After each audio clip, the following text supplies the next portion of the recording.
نرم گفتگو کرنے کی عادت ہو، نرم انداز سے بات کرنے کی اس کے اندر عادت ہو۔ نمبر 2، اللہ کی رضا کے لیے کھانا کھلائے۔ نمبر 3، پیدر پہ روزے رکھے، پیدر پہ روزے رکھے اور رات کو نماز پڑھے جب لوگ سو رہے ہوں۔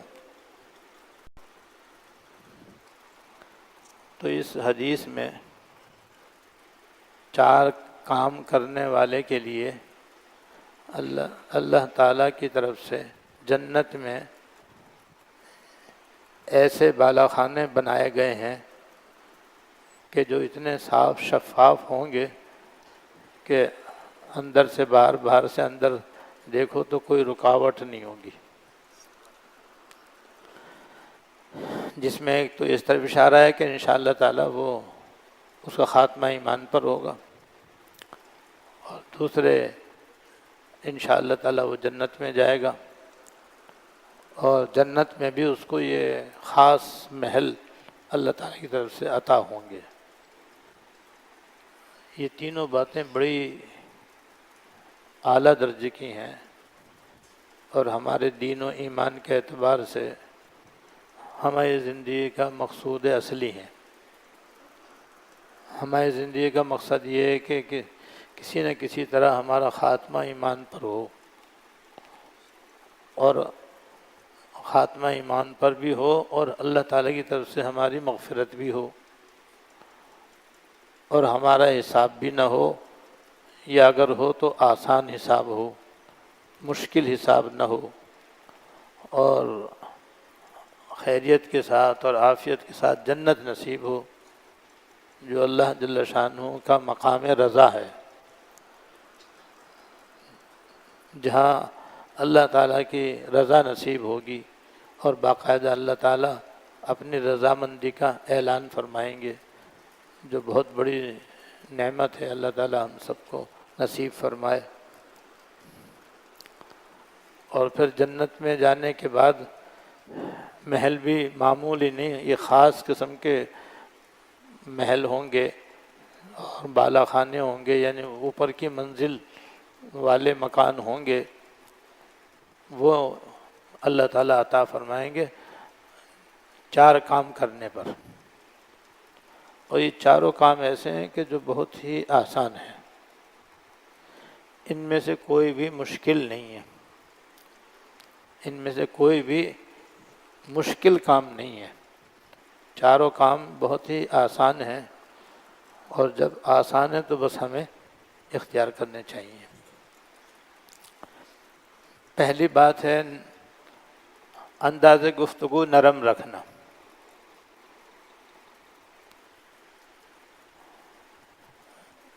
لوگوں کے انداز گفتگو 2 قسم کے ہوتے ہیں،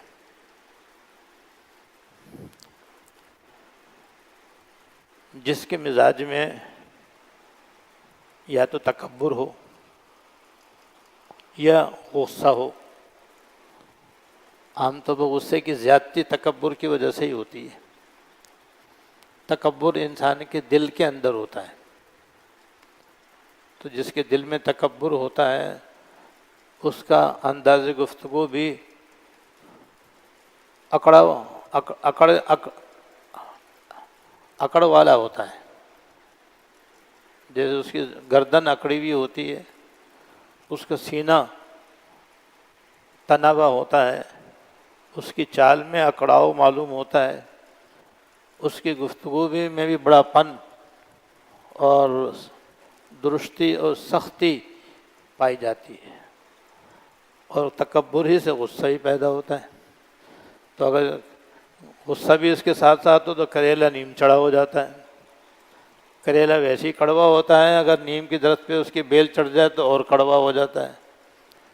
تو تکبر ویسے ہی حرام ہے، گناہ کبیرہ ہے، اور اس سے اگر غصہ بھی پیدا ہو جائے، اور عموماً پیدا ہوتا ہے، تو کریلا نیم چڑھا کا مصداق بن جاتا ہے وہ۔ تو اس کا تو بات بات میں اسے کو تو غصہ آتا ہے، اور وہ غصے میں بات کرتا ہے، غصے میں جھڑکتا ہے، ڈانٹتا ہے، بعض دفعہ مارنے سے بھی گریز نہیں کرتا، تو بہرحال اس کا انداز گفتگو جو ہوتا ہے وہ درست ہوتا ہے، سخت ہوتا ہے، غصے والا ہوتا ہے، جھڑکی والا ہوتا ہے، دوسرے کی تحقیر والا ہوتا ہے۔ یہ سب نرمی کے خلاف ہے، یہ سب شفقت اور نرمی کے بالکل خلاف ہے۔ ایک تو یہ انداز گفتگو ہوتا ہے، یہ مذموم ہے، اس کی مذمت ہے اور یہ قابل اجتناب ہے۔ اور بعض عورتوں میں، بعض مردوں میں یہ بری عادت ہوتی ہے کہ ان کے گفتگو کا جو انداز ہوتا ہے وہ بہت ہی سخت انداز کا ہوتا ہے۔ بعض لوگوں کی تو اتنی عادت خراب ہوتی ہے کہ جب وہ بات کرتے ہیں تو ایسا لگتا ہے جیسے لڑ رہے ہوں، حالانکہ وہ لڑ نہیں رہے ہوتے، وہ ان کا گفتگو کا انداز ہی ایسا خراب ہو گیا ہے، اور مزاج کی شدت اور سختی کی وجہ سے ان کا گفتگو کا انداز بھی ایسا ہو گیا ہے کہ جیسے لڑ رہے ہوں۔ یہ بھی برا ہے اور اس سے بھی بچنا ضروری ہے۔ تو ایک انداز گفتگو تو یہ ہے کہ آدمی کی گفتگو کے انداز میں سختی ہو، شدت ہو، ذرا بھی اس کے اندر نرمی نہ ہو، نرمی کا پہلو نہ ہو اس کے اندر۔ تو تکبر بھی گناہ ہے، غصہ حد سے زیادہ ہو یہ بھی حرام اور ناجائز ہے، گفتگو کے اندر یہی انداز غصے والا ہو تو یہ بھی گندا اور برا ہے، بد اخلاقی ہے، اور بد اخلاقیوں سے بچنا ضروری ہے۔ اور دوسرا انداز گفتگو اس کی ضد ہے اور اس کے الٹ ہے بالکل، کہ اس کے انداز گفتگو کے اندر بہت ہی نرمی پائی جاتی ہے، جب بات کرتا ہے نہایت پیار سے کرتا ہے، شفقت سے کرتا ہے، نرمی سے کرتا ہے، ذرا بھی اس کے اندر سختی نہیں ہوتی، شدت نہیں ہوتی۔ ایسا انداز گفتگو اس کو اللہ پاک نے عطا فرمایا۔ اللہ تعالی ہم سب کو اسے اختیار کرنے کی توفیق دے۔ یہ وہاں ہوتا ہے جہاں طبیعت کے اندر عاجزی ہوتی ہے، تواضع ہوتی ہے۔ جس کی طبیعت میں تواضع ہوتی ہے، انکساری ہوتی ہے، خاکساری ہوتی ہے، تو اس میں تکبر بھی نہیں ہوتا ہے، کیونکہ تواضع تکبر کی ضد ہے۔ جہاں تواضع ہوگی وہاں تکبر نہیں ہوگا، جہاں تکبر ہوگا وہاں تواضع نہیں ہوگی۔ جب تکبر نہیں تواضع ہے تو تواضع کا تقاضا نرمی ہے، لہذا اس میں بیجا غصہ بھی نہیں ہوگا۔ بس جہاں بقدر رود بوقت رود جتنا غصہ کرنے کی ضرورت ہوگی غصہ کرے گا، ورنہ اس کی عادت غصہ کرنے کی نہیں ہوگی، بیجا غصہ اس کی طبیعت کے اندر نہیں ہوگا۔ جب غصہ نہیں ہوگا تو بس پھر نرمی ہی نرمی ہوگی، پھر یوں سمجھو حلوہ ہی حلوہ ہوگا وہاں، تو بس مٹھاس ہی مٹھاس ہوگی وہاں پر۔ یہ بڑی اعلیٰ درجے کی خوبی ہے۔ ایک حدیث میں آپ نے فرمایا کہ جہاں نرمی ہوتی ہے، جس کے اندر نرمی ہوتی ہے اس کو خوبصورت بنا دیتی ہے، اس کے سارے عیبوں پر پردہ ڈال دیتی ہے، اور جہاں سختی ہوتی ہے، طبیعت کے اندر درستی ہوتی ہے، وہ ساری خوبیوں میں پانی پھیر دیتی ہے۔ ساری خوبیوں پر سختی، شدت، غصے بازی، تلخ کلامی جس کے اندر ہوتی ہے وہ اس کی ساری خوبیوں کو ختم کر دیتی ہے۔ تو بیان کرنے کا مقصد یہ ہے کہ اپنے اندر نرمی پیدا کرو، اپنے انداز گفتگو کو نرم بناؤ، جب بات کرو تو نرمی کے ساتھ کرو۔ تو یہ تواضع کے ساتھ ہوتی ہے، اور تواضع پیدا کرنا کوئی مشکل نہیں ہے، تواضع اختیار کرنا کوئی مشکل نہیں ہے۔ تواضع اس کا نام ہے کہ انسان اپنے دل میں اپنے آپ کو ہر مسلمان سے فی الحال کمتر سمجھے، کم سمجھے۔ ہر مسلمان مرد ہو یا عورت اپنے آپ کو دوسرے مسلمانوں سے، چاہے وہ ظاہراً کیسی فاسق و فاجر ہوں لیکن صاحب ایمان ہوں، مسلمان ہوں، اپنے آپ کو اپنے دل میں ان سے کمتر سمجھے اور ان کو اپنے سے افضل سمجھے، ہر مسلمان کو اپنے سے افضل سمجھے، چاہے ظاہری طور پر وہ مسلمان کیسے ہی فاسق و فاجر ہو، کیسے ہی دین سے دور ہو، لیکن یہ اپنے دل میں اس کو اپنے سے افضل سمجھے اور اپنے آپ کو اس سے کمتر سمجھے۔ بھئی یہ اس سمجھنے کا نام تواضع ہے۔ پھر جب سمجھتے سمجھتے جب اس کی عادت پڑ جاتی ہے تو پھر وہ اس شعر کا مصداق بن جاتا ہے جو ہمارے حضرت رحمۃ اللہ علیہ نے ظفر بادشاہ کا سنایا تھا کہ تھے جو اپنے عیوب سے بے خبر، رہے دیکھتے اوروں کے عیب و ہنر۔ تھے جو اپنے عیوب سے بے خبر، رہے دیکھتے اوروں کے عیب و ہنر، پڑی اپنے عیوب پہ جو نظر تو جہاں میں کوئی برا نہ رہا۔ پڑی اپنے عیوب پہ جو نظر تو جہاں میں کوئی برا نہ رہا، پہ سارے اس کو فرشتے نظر آئیں گے۔ اپنے آپ کو وہ شیطان سمجھے گا، یعنی شیطان کی طرح سمجھے گا، اپنے عیبوں کی وجہ سے اپنے آپ کو کمتر سمجھے گا، اور دوسروں کو عیب نظر نہ آنے کی وجہ سے بلکہ خوبیاں نظر آنے کی وجہ سے اپنے سے افضل اور اپنے سے بہتر سمجھے گا۔ تو یہ تواضع جب عادت بن جاتی ہے تو پھر دوسرے سارے اس کو اچھے، محترم اور مکرم معلوم ہوں گے، اور اپنا آپا اس کو سب سے زیادہ برا اور سب سے زیادہ کمتر اور سب سے زیادہ حقیر معلوم ہوگا۔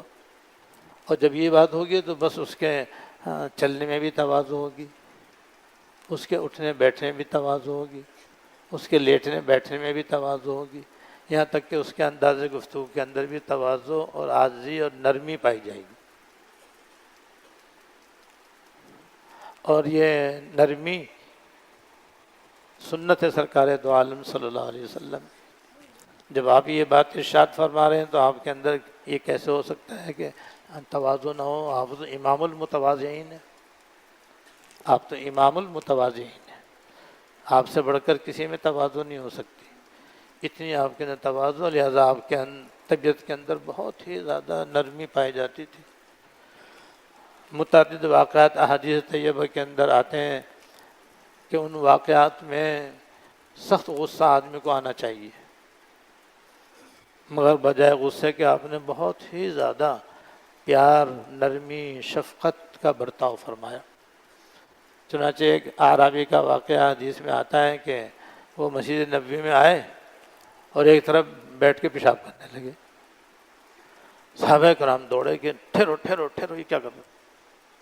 تو آپ نے فرمایا رہنے دو، روکو مت ان کو، اس لیے کہ جب پیشاب کر رہا ہے، پیشاب کے درمیان میں اگر پیشاب کو روکیں گے تو اس کو تکلیف بھی ہوگی، اور پیشاب کی چھینٹیں اور زیادہ مسجد میں پھیل کر کے ناپاکی پھیلنے کا باعث ہوگی۔ اب جو اس سے غلطی ہو گئی تو ہو گئی بات ہے، اور آپ نے روکنے سے منع فرمایا۔ جب وہ پیشاب کر چکے تب آپ نے نہ تو ڈانٹا،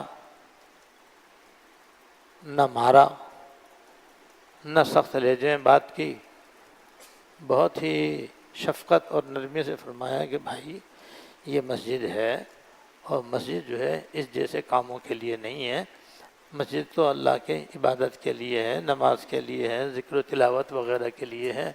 تو آپ نے بہت ہی شفقت سے تعلیم فرمائی جو ان کے دل میں اتر گئی،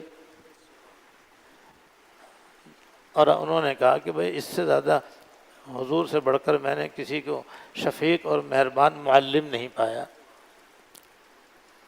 تو دیکھو یہ غصے کا بھی موقع تھا اور نرمی بھی ہو سکتی تھی، تو آپ نے غصہ نہیں فرمایا، نرمی فرمائی۔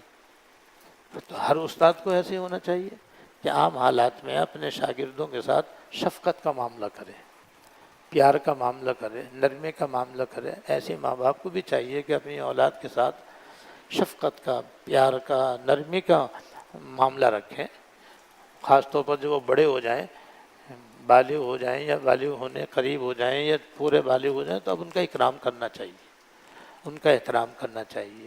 اکرام اور احترام کے ساتھ اگر کوئی بات ان سے نامناسب بھی ہو تو اگر وہ بات ایک سے ہوئی ہے تو اس کو تنہائی میں پیار سے سمجھائے، اگر کئی سے ہوئی ہے، سب کی مشترک غلطی ہے، تو ان سب کو بٹھا کر کے پیار سے اور نرمی سے منع کرنا چاہیے، اس سے باز رہنے کی تلقین کرنی چاہیے۔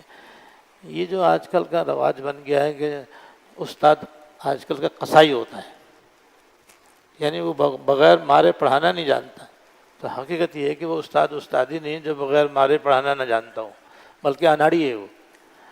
اور ایسے وہ ماں باپ جو آج کل کے بعض ماں باپ ایسے ہیں کہ بس وہ ہر بات غصے سے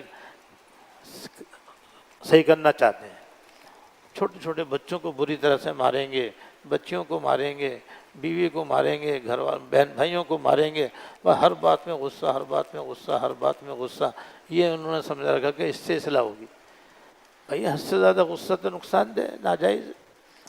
نتیجہ یہ کہ وہ اصلاح ہی نہیں ہو سکتی، ضد پیدا ہو جاتی ہے، اور جب تک وہ مغلوب ہیں وہ پٹتے رہتے ہیں اور سہتے رہتے ہیں، اور جب وہ طاقتور ہو جاتے ہیں اور غصے بعد جو ہوتا ہے وہ بڈھا ہو جاتا ہے، تو پھر اس بڈھے کو وہ گھر سے نکال دیتے ہیں، پھر وہ روتا ہے، پیٹتا ہے، لوگوں کے سامنے اپنے گلے شکوے کرتا ہے۔ بھائی غلطی تیری ہے، تیری اولاد کی تھوڑی ہے، تو نے اندازی ایسا غلط اختیار کیا جس سے اولاد کی تربیت نہیں ہوتی بلکہ بچے بگڑتے ہیں۔ لہذا یہ عادت اگر کسی کے اندر ہو تو بھائی اس کو جنت میں بالا خانہ نہیں مل سکتا۔ جنت کا بالا خانہ اگر لینا ہے اور جنت میں جانا ہے، اللہ تعالیٰ کی رضا لینی ہے، تو اپنا انداز گفتگو بدلنا پڑے گا، اور جو حضور کی سنت ہے وہ اختیار کرنی ہوگی۔ حضور صلی اللہ علیہ وسلم کا دوسرا واقعہ یہ ہے کہ ایک دفعہ ایک اعرابی آپ کی خدمت میں آیا، اس وقت آپ کے جسم مبارک پر نجران کی ایک موٹے کنارے والی چادر تھی،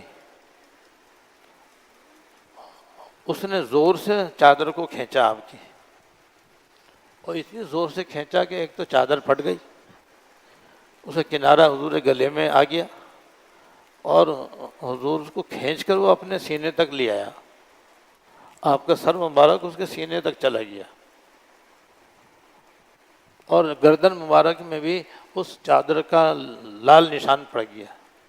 اب دیکھو یہ کتنا بدتمیزی، بد تہذیبی کا انداز تھا، اور کس قدر غصے کی کیا طریق تھا، لیکن آپ نے بجائے غصہ کرنے کے ہنستے ہوئے اس کے کہنے کے مطابق اس کو کچھ مال دینے کے لیے حکم دے دیا۔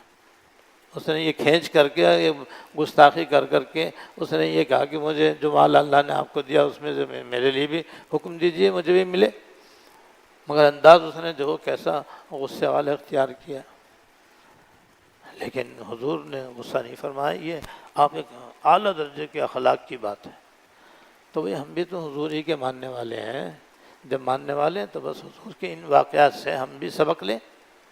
سبق یہی ہے کہ اپنے غصے کی باتوں پر غصہ نہ کرنے کی عادت ڈالیں، اور طریقہ یہ ہے کہ جو باتیں غصے کی اپنے اندر محسوس ہوتی ہیں کہ فلاں بات سے مجھے غصہ آتا ہے، فلاں بات سے مجھے غصہ آتا ہے، فلاں بات سے مجھے غصہ آتا ہے، بس تہیہ کر لیں، تنہائی میں بیٹھ کے تہیہ کر لیں کہ ان سب باتوں میں کسی پر بھی میں غصہ نہیں کروں گا۔ تو اللہ تعالیٰ نے انسان کے اندر یہ صلاحیت رکھی ہے کہ جب وہ کسی بات سے بچنے کا ارادہ کر لے اور اللہ تعالیٰ سے مدد مانگ لے تو اللہ تعالیٰ بچنے کی توفیق دے دیتے ہیں۔ تو بار بار جب غصہ برداشت کرنے کی کوشش کرے گا تو غصہ برداشت کرنا آ جائے گا انشاءاللہ تعالیٰ۔ جیسے بار بار لکھنے سے آدمی کو لکھنا آتا ہے نا، بار بار تقریر کرنے سے تقریر کرنی آ جاتی ہے، بار بار برداشت کرنے سے برداشت کرنے کی عادت آ جائے گی، بار بار اپنی طبیعت کے اندر عاجزی اور تواضع پیدا کرنے کی جب مشق کرے گا تو اس سے آ جائے گی طبیعت کے اندر عاجزی انکساری، اور جیسے جیسے طبیعت میں عاجزی انکساری آئے گی ویسے ہی گفتگو کے اندر نرمی بھی آ جائے گی، مگر اس کے لیے کوشش کرنی پڑے گی۔ ہر آدمی کوشش کرے کہ جب بات کرے نرمی سے بات کرے، کوئی یہ نہ سمجھے کہ بس ہر حال میں نرمی سے بات کرنی ہے، چاہے وہ واقعتاً غصے کی بات بھی ہو، کیونکہ جہاں شریعت کے اعتبار سے غصہ کرنا چاہیے وہاں غصہ بقدر رود کرنا چاہیے۔ حضور صلی اللہ علیہ وسلم کو بھی غصہ آتا تھا، ذات کے بارے میں نہیں آتا تھا، دین کے بارے میں آتا تھا، جہاں کوئی دین کی خلاف ورزی کرتا تھا تو آپ کو غصہ آتا تھا، لیکن اپنی ذات کے بارے میں کبھی آپ نے غصہ نہیں فرمایا۔ مشہور واقعہ ہے کہ انس رضی اللہ تعالیٰ عنہ 10 سال حضور خدمت میں رہے، اور تھے بھی بچے، اور بچے تو ایسے کام کرتے رہتے ہیں جن سے بعض دفعہ غصہ بھی آتا ہے آدمی کو، اور ہوا بھی ایک آدھ مرتبہ ایسا قصہ۔ حضرت انس فرماتے ہیں کہ ایک مرتبہ حضور نے کسی کام کے لیے مجھے بھیجا،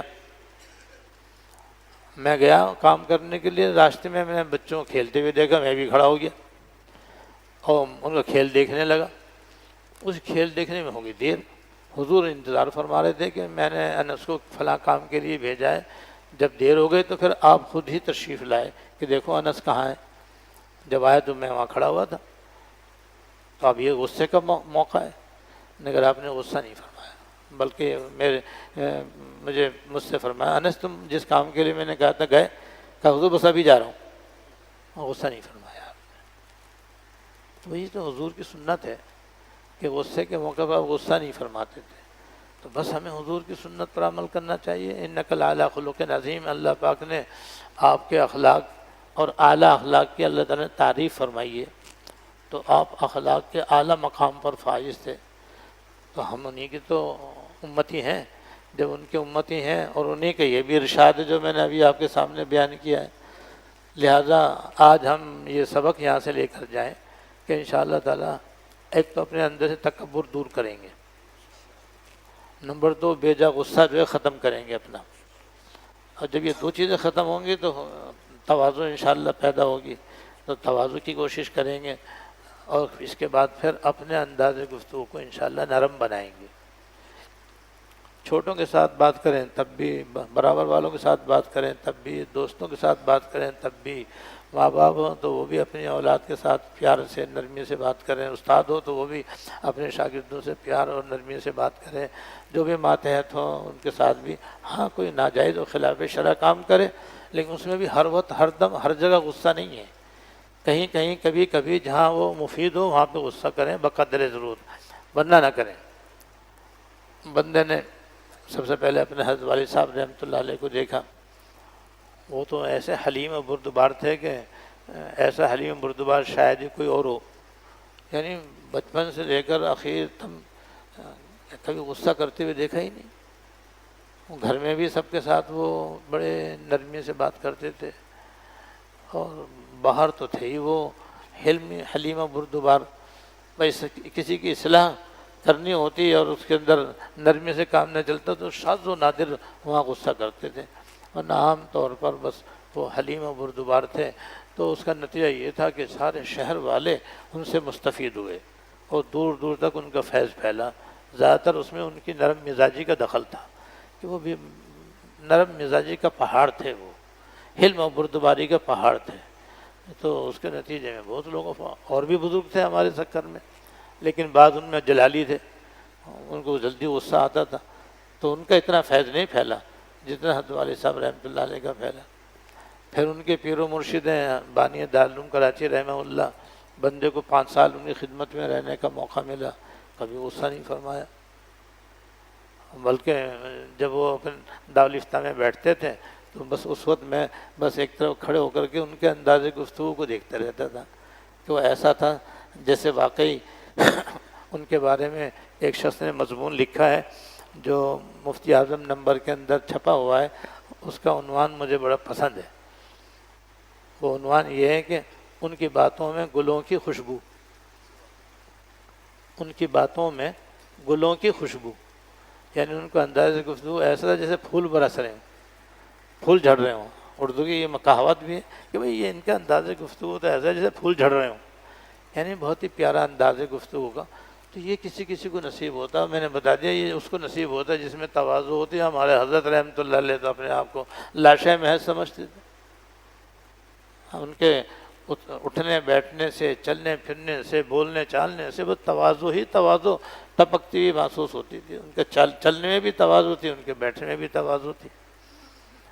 تو جہاں تواضع ہوگی تو وہاں تو گفتگو نرم ہی ہوگی، اور جب نرم گفتگو ہوگی تو فرما رہے ہیں اس حدیث میں حضور کے جو آدمی اپنے انداز گفتگو کو نرم کرے گا تو اللہ تعالیٰ اس کو یہ جنت کے بالا خانے عطا فرمائیں گے جو شیش محل ہوں گے، مگر وہ شیش محل جنت کا ہوگا، دنیا کا نہیں، کیونکہ دنیا کے شیش محل میں اندر سے باہر نظر نہیں آتا، باہر سے اندر نظر نہیں آتا۔ اور جنت کے شیش محل ایسے ہوں گے کہ اندر سے باہر، باہر سے اندر صاف نظر آئے گا، اور اندر جو نعمتیں ہوگی وہ نہ جانے کیسی کیسی نعمتیں ہوں گی۔ جنت کی نعمتوں کے بارے میں اجمالاً بار بار احادیث میں آیا ہے کہ جنت کی نعمتیں ایسی ہیں کہ ما لا عین رأت ولا اذن سمعت ولا خطر علی قلب بشر، کہ جنت کی نعمتیں تو ایسی ہیں کہ جو آج تک نہ صحیح معنی میں پوری طرح کسی آنکھ نے دیکھی، نہ کان نے سنی، نہ کسی کے دل پر ان کا خیال گزرا۔ ایک روایت میں ہے کہ اگر جنت کی عورتیں اپنے دوپٹے کا کونا اگر دنیا میں لٹکا دیں تو ساری دنیا روشن ہو جائے اور خوشبو سے بھر جائے۔ تو وہی یہ جنت کا محل مل سکتا ہے اگر ہم اپنا انداز گفتگو نرم بنا لیں۔ اللہ تعالیٰ مجھے بھی اور آپ کو بھی اپنا انداز گفتگو نرم کرنے، اب طبیعت میں سے غصہ جو حد سے زیادہ ہو اسے نکال کر اس میں اعتدال پیدا کریں اور تکبر سے اپنے دل کو پاک کریں۔ اللہ تعالیٰ توفیق عطا فرمائے، باقی انشاءاللہ ہے۔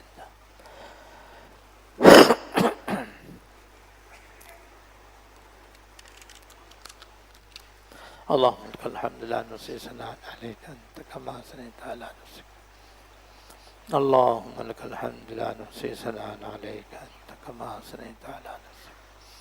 اللهم صل على سيدنا مولانا محمد وعلى آل سيدنا مولانا محمد وبارك وسلم. ربنا ظلمنا أنفسنا وإن لم تغفر لنا وترحمنا لنكونن من الخاسرين.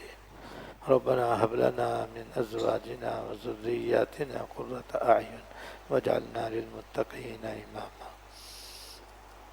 اللهم اغفر لنا وارحمنا وعافنا واعف عنا. اللهم اغفر وارحمنا وعافنا واعف عنا.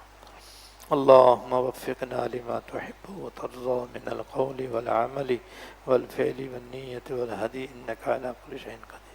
یا ارحم الراحمین، یا رب العالمین، یا حی یا قیوم، یا ذو الجلال والاکرام، ہم سب کے اگلے پچھلے چھوٹے بڑے خفیہ علانیہ سارے گناہ معاف فرما۔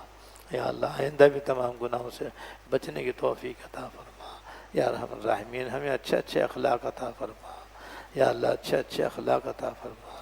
یا اللہ ہمیں تواضع عطا فرما، خاکساری عطا فرما، عاجزی انکساری عطا فرما، حلم اور بردباری عطا فرما، انداز کلام نرم بنانے کی توفیق عطا فرما، اپنا انداز کلام نرم بنانے کی توفیق عطا فرما۔ یا اللہ غصے سے، تکبر سے اور اپنے انداز گفتگو کے سخت ہونے سے بچنے کی توفیق عطا فرما۔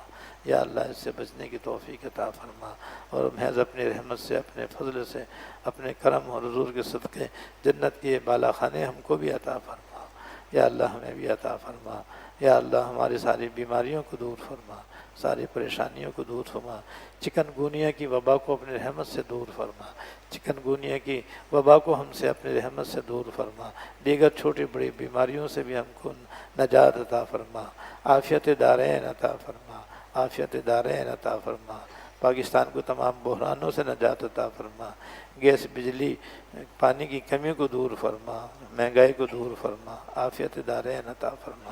فلسطین کے مسلمانوں کی ہر جہت سے مدد فرما، ہر جہت سے مدد فرما، ہر جہت سے بھی مدد فرما، ان کی ساری تکالیف کا خاتمہ فرما۔ فلسطین کے مجاہدین کو فتح مبین عطا فرما، فتح مبین عطا فرما۔ یا اللہ ان کی غیب سے مدد فرما، اور ان اسرائیل اور اس کے مددگاروں کو تہس نہس فرما، ان کو تباہ فرما، ان کو برباد فرما، ان کو ہلاک فرما، ان پر اپنا قہر اور عذاب نازل فرما۔